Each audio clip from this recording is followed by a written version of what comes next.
AITA for switching to regular milk to prove my lactose-intolerant roommate keeps stealing from me? I live with my roommate, Jake. And for the past few months, I've had an ongoing issue with something that, at first, seemed minor, but has now turned into a full-on war over milk. Jake is lactose-intolerant, and he knows it. He gets stomach cramps and, well, let's just say things don't go well for him if he drinks regular milk. Because of that, I always buy almond milk for myself, which I genuinely prefer anyway. It's more expensive than regular milk, but I don't mind splurging on it because it lasts me a while, and it's what I like. The problem: Jake keeps drinking my almond milk. At first, I didn't think much of it. Maybe he accidentally grabbed my carton once or twice instead of his own. No big deal.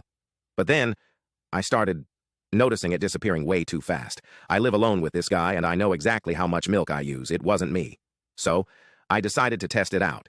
I bought a fresh carton of almond milk, took a Sharpie, and made a tiny mark on the side to see if it would move. Sure enough, within 2 days, the level had gone down by almost half. At this point, I was pissed. Not only was he stealing my milk, but it was clear he was doing it on purpose, and he wasn't even trying to hide it. The dude wasn't just taking a little splash for coffee, he was chugging it. So, I decided to set a trap. The next time I went grocery shopping, I bought a carton of regular full dairy milk instead of almond. I poured it into my usual almond milk container and put it back in the fridge. Then, I waited. A couple of days later, it happened. That morning, Jake was in the bathroom for over an hour. I could hear the struggle. At first, I thought maybe he had eaten something bad, but then it clicked. He drank my almond milk.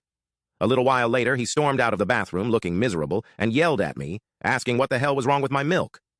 That's when I told him the truth. It wasn't almond milk. It was regular milk.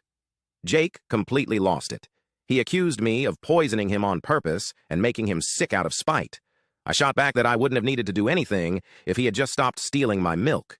He called me an asshole for tricking him and knowing this would happen. I told him that he did this to himself. Now, we're barely speaking. He's been sulking around the apartment, acting like I committed a crime, while I feel zero guilt about it. If he had just left my stuff alone, none of this would have happened. So now I ask AITA for proving my roommate was stealing from me in a way that made him sick.